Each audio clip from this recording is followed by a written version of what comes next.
Guys, welcome back to my channel. आप सभी को मेरा नमस्कार। और आज की वीडियो बहुत ज़्यादा इंटरेस्टिंग होने वाली है। बहुत सारी नई जानकारी, नई इन्फॉर्मेशन आपको मिलेगी दूसरे देश के बारे में, कनाडा के बारे में। कितना वर्थ है, क्या प्रोज है, क्या कॉन्स है, मतलब अपना देश छोड़ के दूसरे देश में रहना कुछ वर्थ भी है या नहीं, या सिर्फ ऐसे दिखावटी है जो लोग दिखाते आ रहे हैं कि भाई वो कनाडा चला गया, उनका लड़का कनाडा चला गया, हमारी तो लड़की कनाडा जाने वाली है, या वो रिश्तेदार कनाडा चला गया, बहुत पैसे कमा रहा है, एक अलग ही ऐशोआराम वाली जिंदगी जी रहे हैं, बहुत ही अलग नोट छाप रहे हैं, या फिर ये सब एक बस दिखावा है, दिखावटी है और इन एक्चुअली कुछ और ही लाइफ है कनाडा में।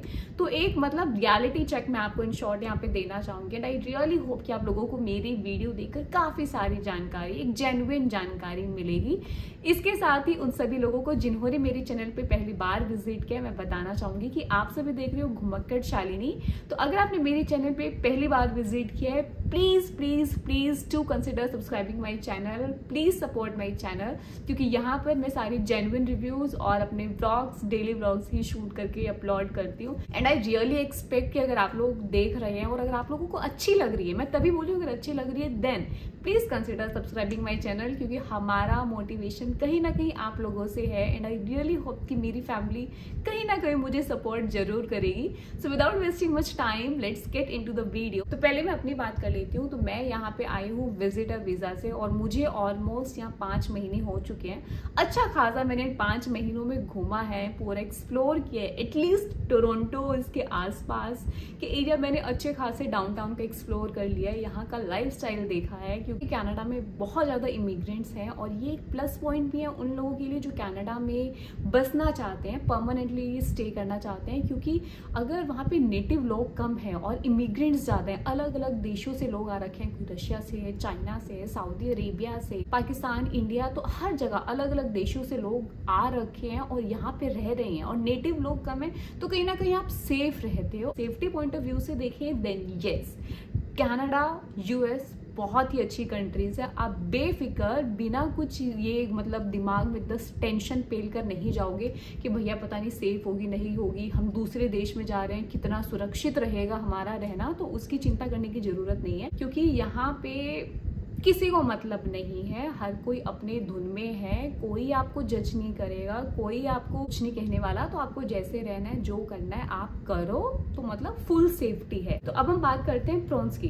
तो जैसे कि मैंने बोला कि सेफ्टी है, यस ऑब्वियसली यहाँ पे सेफ्टी है, क्योंकि सारे इमिग्रेंट्स यहाँ पे आ रखे हैं। अच्छी खासी डेवलप्ड कंट्री है, बड़ी बड़ी बिल्डिंगें, प्रॉपर रूल्स आपको देखने को मिलेंगे। अच्छा खासा आप डॉलर कमा सकते हो, पैसा छाप सकते हो, no doubt. And the most important freedom. भाई जिन लोगों को फ्रीडम चाहिए, अगर कोई ऐसा बंदा है जो कि मुझे लगता है इंडिया में तो बहुत कम होंगे, हम लोग परिवार में रहने वाले लोग होते हैं, हमारे कुनबे में भाई 50-50-100 लोग रहते हैं, ये चाची का लड़का, वो मेरे ताऊ का लड़का, वो मेरे भाभी का ये वो। इंडिया वाले लोगों के लिए थोड़ा सा मुश्किल होता है कि अपने पूरे परिवार को, पूरे कुनबे को छोड़ के एक दूसरे देश में बस जाना। ऑल्दो आज के टाइम में बहुत लोग आ रहे हैं, बच्चे पढ़ाई के चक्कर में आ रहे हैं, बहुत सारे स्टूडेंट वीजा अप्लाई करके आ रहे हैं, बहुत सारे बिजनेस के पर्पज से आ रहे हैं, बहुत सारे ऐसे भी हैं जो बाहर ही जॉब इनको अच्छी मिल रही है तो वहाँ सेटल होना चाह रहे हैं। लेकिन स्टिल मतलब कहीं ना कहीं एक बहुत बड़ा टफ डिसीजन ऑब्वियसली ये होता है। तो होता क्या है ना कि जब हम इंडिया में रहते हैं, घर वालों के साथ रहते हैं, तो नो डाउट वो एक अलग खुशी होती है। लेकिन कहीं ना कहीं कोई ना एक फ्रीडम के साथ नहीं रह रहा है, मतलब किसी ना किसी की रोक टोक, कुछ ना कुछ चीजें सबकी लाइफ में चलती रहती है।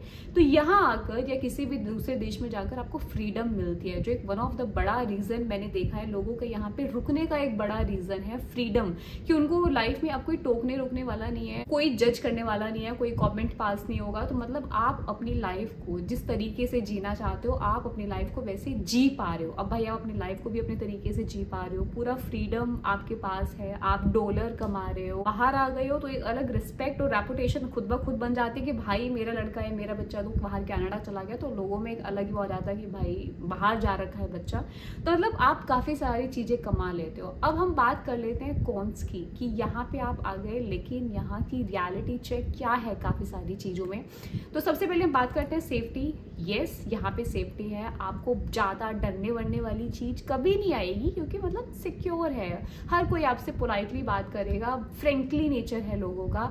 अगर आपका सामान भी नीचे गिर जाएगा ना, 10 लोग उसको उठाने के लिए भी आ जाएंगे। तो मतलब फ्रेंकली नेचर है। आप किसी से कुछ पूछोगे तो ऐसा नहीं आपको कुछ भी गलत वलत बता देंगे, आपको सही जानकारी देंगे। तो इस चीज़ तक तो सही है, लेकिन आपको कहीं ना कहीं अपनापन का कमी फील होगी, क्योंकि आपसे लोग पोलाइटली बात करेंगे, लेकिन no one is interested in listening your stories कि what is happening in your life. तो आप अकेले ना मतलब मुरझा जाओगे। You will be like now what to do, whom to talk here in this country. और कई बार जब आप बीमार पड़ जाते हो, then you found that no one is here around you कि जो आपकी केयर कर सके, आपको खाना बना के दे सके, क्योंकि because everything you are the only one who will take care of. और मतलब बहुत सारी चीज़ें होती हैं, बहुत सारे लोगों के साथ तो स्कैम हो जाते हैं, अकोमोडेशन से लेके बहुत सारी चीज़ों से लेके। तो मतलब बहुत सारी चीज़ों से आपको खुद को बचाना भी है, बचना भी, क्योंकि हर टाइप के लोग हर जगह कहीं ना कहीं है, कम है बट स्टिल हर जगह होते हैं। तो मतलब आप कहीं ना कहीं अकेले, भीड़ भरे, मतलब इतने भरे जमाने में आप अपने आप को अकेलापन महसूस करोगे। अब यहाँ पे जो एक पॉइंट आता है वो आता है प्रायोरिटी का, कि आपके लिए क्या चीज प्रायोरिटी है, and based on that you can only take decision कि what you want to do in your life. मान लो आपको पता है कि नहीं, मुझे तो फॉर एग्जाम्पल अगर आप इंडिया में हो, आप इंजीनियर हो, सॉफ्टवेयर इंजीनियर हो, अच्छा खासा आप लाख रुपए महीना वहाँ पे पैसा कमा रहे हो, then I think it will really not make any sense कि आप बाहर कनाडा यूएस आके अपनी वहाँ अच्छी खासी लाइफ को छोड़ के यहाँ आके एक स्ट्रगल वाली लाइफ फिर से स्टार्ट करो। तो मतलब अगर आप ऑलरेडी सेट हो, आपकी अच्छी इनकम है, आपका वहीं पे आपने अच्छा भाई फ्लैट फ्लूट घर वर ले रखा है, घर वालों के साथ हो, then I will suggest from my perspective that you should remain in that country, जब तक आपके पास कोई ऐसा स्ट्रॉन्ग पॉइंट ना हो कि भाई आपको मुझे दूसरे देश में ही जाना पड़ेगा। अगर आपको फ्रीडम वाली बात यहाँ पर आ जाए अगेन कि नहीं भाई मेरे लिए फ्रीडम मैटर्स अ लॉट, मैं यहाँ वहाँ पे शायद कुछ अलग अपने तरीके से कर पाऊंगा, then obviously depending on your priority you can take that decision. लेकिन अगर आपका पॉइंट ये कि नहीं मैं यहाँ पे इतना नहीं कमा पा रहा, शायद वहाँ पे डॉलर में ज्यादा कमा पाऊंगा, तो भाई ज्यादा डिफरेंस नहीं आएगा, क्योंकि आप यहाँ जितना डॉलर में कमाओगे तो आपके खर्चे भी तो डॉलर में हो रहे हैं। Consider that also. आप एक अगर यहाँ पे आप इंडिया में मान लो 1 लाख की सैलरी में आप रह रहे हो, तो आप एक अच्छे खासे घर में रह रहे होंगे, चाहे किराए के घर होगा, बट एक फिर भी एक नॉर्मल एक अच्छा मिडिल क्लास फैमिली वाला आपका घर होगा, कार वार होगी, 10 चीजें होंगी, परिवार रिश्तेदार रिलेटिव के साथ हो। लेकिन जब आप दूसरे देश में जाओगे तो ना आपके रिश्तेदार है, ना आपके कोई रिलेटिव है, और साथ ही साथ ना आपका वहाँ कोई घर है, ना कारवार है, तो सारी चीजें आपको फिर से कमानी पड़ेगी। तो जो स्ट्रगल अभी 4-5 साल पहले आपने इंडिया में किया होगा, जब आपकी जॉब 20-30 हजार से स्टार्ट हुई होगी, सेम स्ट्रगल के साथ आप फिर से कनाडा में आके स्टार्ट करोगे कि एक बहुत ही सस्ता सा घर ढूंढोगे रेंट के लिए, फिर जुगाड़ करोगे कि मैं यहाँ पे गाड़ी खरीद पाऊँ। तो मतलब आपकी फिर से स्ट्रगल वाली लाइफ स्टार्ट हो जाएगी। एंड मोस्ट इंपॉर्टेंट कि अगर आप एक अच्छी जगह रहना यहाँ पे चाहोगे, ऑब्वियसली जो आप रहते हुए आ रहे हो, तो आपको अच्छा खासा रेंट भी डॉलर में पे करना पड़ेगा। जैसे कि अगर मैं यहाँ पे बात करूँ, जिस अपार्टमेंट में मैं यहाँ पे रहती हूँ, इस अपार्टमेंट का अगर आप रेंट की बात करो तो $3500 पर महीना है। अब आप लगा लो $1 की वैल्यू है 62 रुपये। $3500 का अंदाजा लगा लो कि क्या तुम्हारी सैलरी अफोर्ड कर पाएगी घर को। तो मतलब मेरा इन शॉर्ट ये कि अगर आप वहां पे आप सेटल हो, then no sense other than कि आपके पास कोई अलग से कोई बहुत बड़ा पॉइंट ना हो। इसके साथ ही नेक्स्ट कौन जो नेगेटिव पॉइंट मुझे लगा, ऑब्वियसली जो मैंने अभी सेकंड पॉइंट में भी कवर किया, कि आप अकेले हो। जब तक आप सुखी हो, जब तक आप स्वस्थ हो, you are in a healthy mood, you are healthy, everything is good, everything looks fine, क्योंकि आप अच्छे हो, अच्छे मूड में आप कुछ भी कर सकते हो, काम भी कर सकते हो। लेकिन अगर आप बीमार पड़ गए, जो कि ऑब्वियसली आपको मतलब कोई परमात्मा तो नहीं हो, आप आज ठीक हो तो ऐसा तो नहीं आप मतलब कभी भी आपके साथ कभी भी आप बीमार पड़ सकते हो, तो उस वाले केस में फिर आप बिल्कुल अकेले पड़ जाओगे। No one will come to help you. आप नहीं उठ पा रहे हो, no one will come to cook a food for you, no one will come to get you to the doctor और to a nearest medical shop और somewhere else. No one will help you. आपको सब कुछ खुद से करना है। तो मतलब अब ये अगेन आपके ऊपर आता है कि क्या आप उस तरीके के इंसान हो कि मतलब आप अकेले भी मस्त मोला जो काइंड ऑफ लोग होते हैं ना, जो अकेले मतलब खुद में भी रह लेते हैं, उनको ऐसा कोई फर्क नहीं पड़ता कि मुझे कोई सेकंड पर्सन अपने साथ चाहिए ही चाहिए, then I will be happy. अगर आप उस काइंड ऑफ की पर्सन हो तो I think it's a good that you can take a decision of moving to abroad. Otherwise अगर आपको लगता है कि नहीं भाई मैं तो ऐसा हूँ कि मुझे तो लोग चाहिए, मैं तो अकेले रहूँगा तो पागल सा हो जाऊँगा, क्योंकि बहुत सारे लोग ऐसे भी जो अकेले रहना पसंद नहीं करते हैं। और इफ़ यू फील नहीं भाई मेरी बस की नहीं है ऐसा अकेला रहना और ज़्यादा डिप्रेशन और सैड वाला फेस आ जाएगा, तो then do consider I mean these points. Next negative point जो है वो ऑब्वियसली एक्सपेंसिव, एक एक्सपेंसिव सिटी है। पहले के टाइम में थोड़ा सा कम लोग आते थे तो आपको जॉब्स भी ईजिली मिल जाती थी, लेकिन जो अभी का सिनेरियो है वो ये है कि जॉब में अच्छा खासा स्ट्रगल करना पड़ रहा है। तो ऐसा नहीं है कि आप भाई आए एक अलग ही अंधविश्वास के साथ इंडिया से कि भाई मैं तो बाहर कनाडा जाऊंगा, ड्रीम कार मिल जाएगी, $0 में आईफोन मिल जाएगा, महंगी महंगी गाड़ियों में घूमेंगे, मतलब ऐश की जिंदगी गुजारेंगे। तो ऐसा कुछ नहीं होता है, ये सब एक इमेजिनेशन है जो लोगों ने सोशल मीडियाज में फैला दी है। लेकिन मतलब आपको अच्छी खासी मेहनत करनी पड़ेगी यार, बिना मेहनत के, बिना हार्डवर्क के आप कैसे मतलब ये चीज़ एक्सपेक्ट कर रहे हो कि आपको सब कुछ बना बनाया यहाँ पे मिलेगा। और अब चीज़ें थोड़ी और मुश्किल हो गई हैं।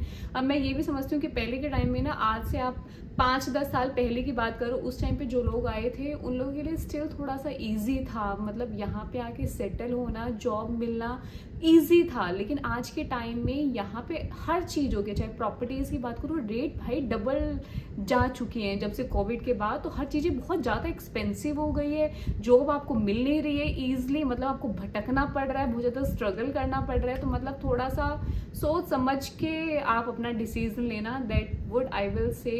यदि मेरे कुछ पॉइंट्स, आई रियली होप कि आपको बहुत सारी चीज़ें, नई जानकारियाँ मिली होंगी, क्योंकि बहुत सारे लोगों को अगेन आई विल से ये कुछ अलग ही लगता है कि मतलब आप बाहर क्या गए, दूसरे देश में क्या गए, भैया आप नोट ही नोट छाप रहे हो, या फिर भैया आप पता नहीं क्या अलग ही गाड़ियों में घूम रहे हो, बिंदास जिंदगी जी रहे हो। ये सबसे बड़ा एक भरम मैं कहना चाहूँगी लोगों का है, क्योंकि भाई मैंने यहाँ पे बहुत लोगों से बात की है, रियली बिलीव मी गाइज, मैंने इतने सारे लोगों से बात की, अपने इंडियन लोगों से मैंने इनफैक्ट बहुत सारे लोगों से बात की है, एंड दे आर लाइक कि हम बस रह रहे हैं। आधे लोग तो ऐसे कि जिनका रीज़न ये था कि हम लोग रह रहे हैं क्योंकि हमारे पेरेंट्स ने हमें ये बोला कि भाई अब तू वहाँ से तू पढ़ तो लिया, PR और लेके आ जा कि कल को तुझे वहाँ जाना हुआ तो तू जा पाएगा।